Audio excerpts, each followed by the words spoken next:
How to combine wave principle and divergence, part 4. In this tutorial, I want to share with traders tips and tricks that they can use to combine the wave principle and divergence trading to filter out false divergence and ultimately identify the best rewarding divergence trading setup. When it comes to Elliott waves, as I promised traders, I do not have any secrets. I will share everything that I know about Elliott wave with traders for free. All right? And this is what we are doing here, okay?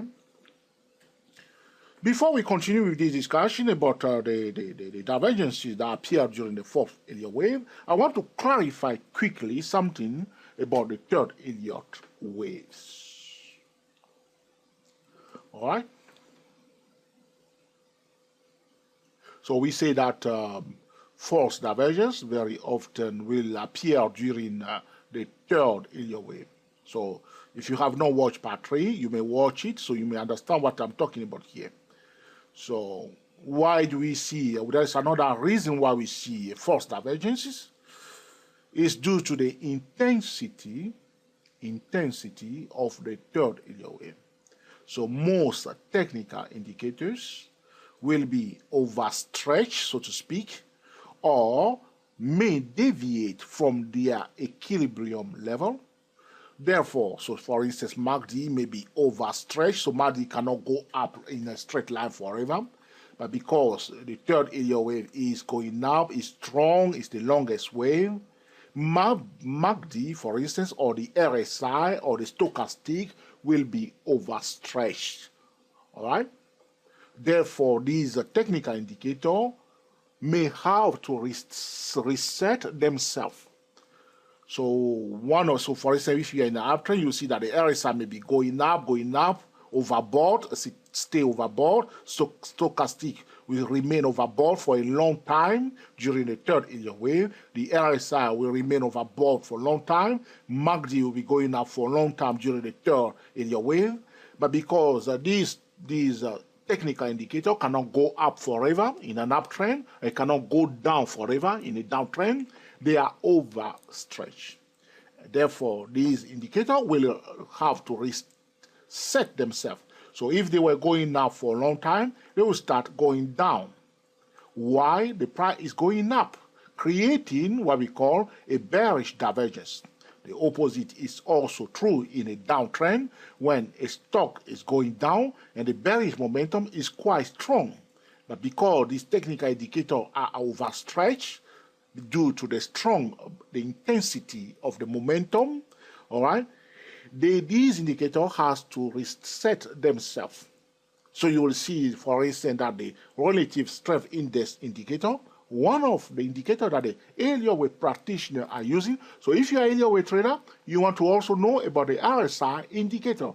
Go to dayprotrader.com because professional Elliott wave traders, I don't know why, love the RSI indicator. So because these indicators are overstretched, they start resetting themselves, creating what we call either a bearish divergence or a bullish divergence during a downtrend. These type of divergence that we see during the third Elliott wave are usually false divergence, except the divergence that we see at the end of the third Elliott wave, that is a temporary divergence. So one of the reasons why sometimes we see false divergences is because technical indicators are overstretched or distorted and that they are trying to reset themselves, going back to their equilibrium level, not the equilibrium price level. Each indicator has their own equilibrium level, so they are overstretched. They will pull back to their correct mean, their fair value, before going up again. All right? Now, let's go back to the main subject about how to combine wave principle and divergence, part 4. What I want to say to traders in this tutorial is quite very short and concise. Do me a favor, ignore all divergences during the fourth Elliott wave. That's it. That's all I want to say to you. If you see or you scan for stock, you scan for commodity, you are using screening software, all right? And now you combine the wave principle with the divergence, so you see a stock that's showing a bullish divergence, bearish divergence, blah, blah, blah. You have your list of divergence trading set up. Now you count your wave, and you notice that these divergences are taking place during the fourth area wave. My recommendation is that traders that are following us ignore all divergences during the fourth area wave. But there is something else that I want to share with traders, which I promise that I will not hide anything from you, is this. So we see that we must have the third area wave before the fourth wave. And we must also be able to identify the wave correctly. This bringing us to about how to count area waves. Okay, go to 24areawave.com. What we can do, all right? So we will highlight, we will apply the Fibonacci retracement to the third area wave. This time, contrary to the first wave, we will highlight only one level. Which one? The 38.2% Fibonacci retracement level of the third area wave. That's it. Highlight that level. Okay?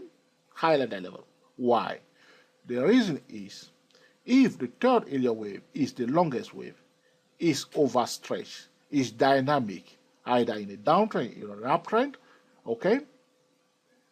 And a fourth wave is underway, is likely to be a shallow, okay, fourth wave. So there is a high chance that there is a divergence that we may see somewhere near the 38.2% Fibonacci retracement level of the third wave. That divergence may, repeat, may happen to be a good one to catch the fifth wave. But what I will say to traders, you may ignore all divergences during the fourth wave.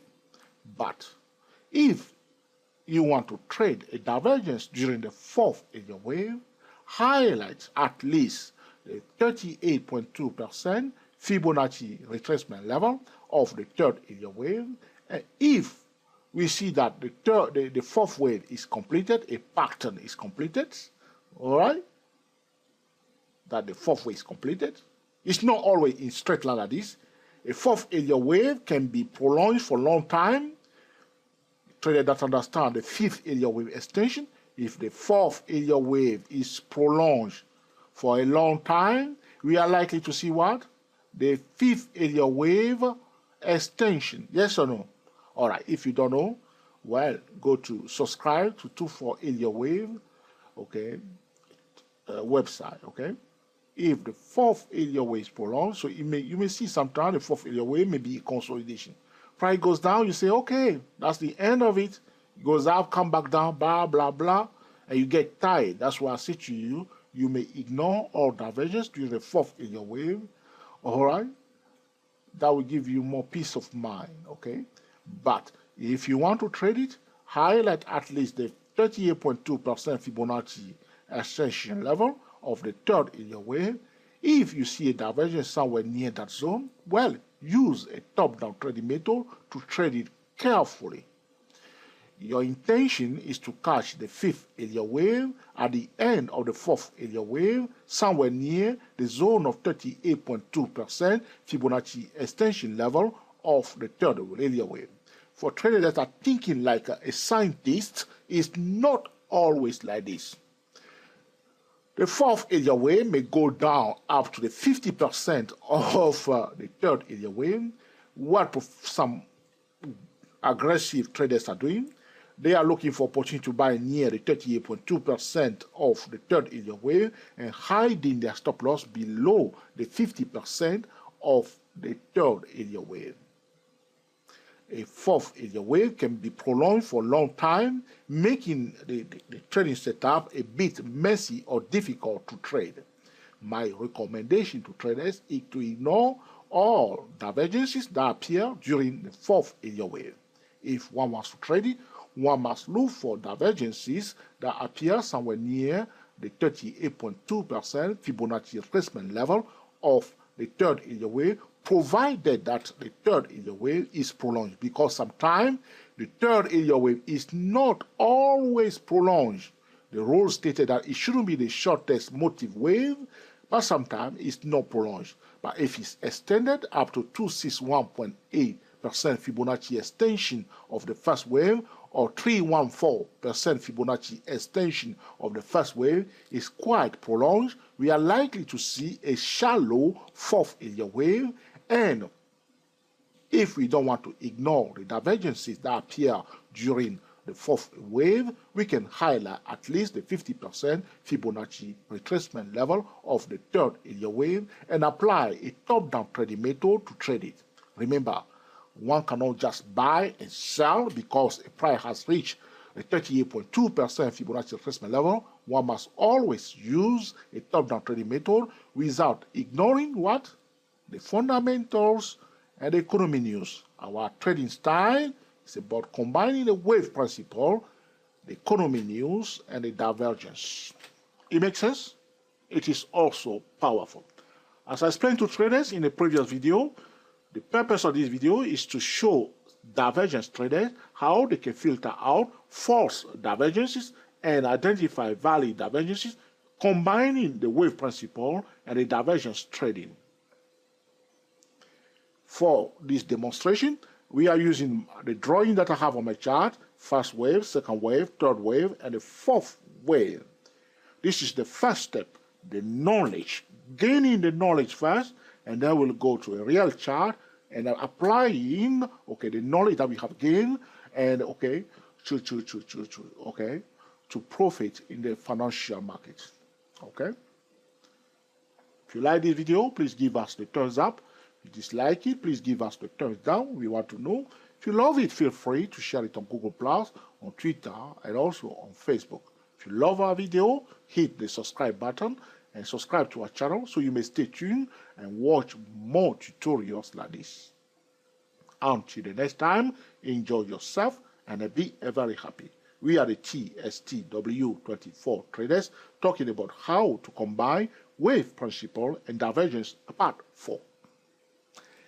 I invite you now to follow me in part 5, where I will be talking about divergences that appear during the fifth Elliott wave.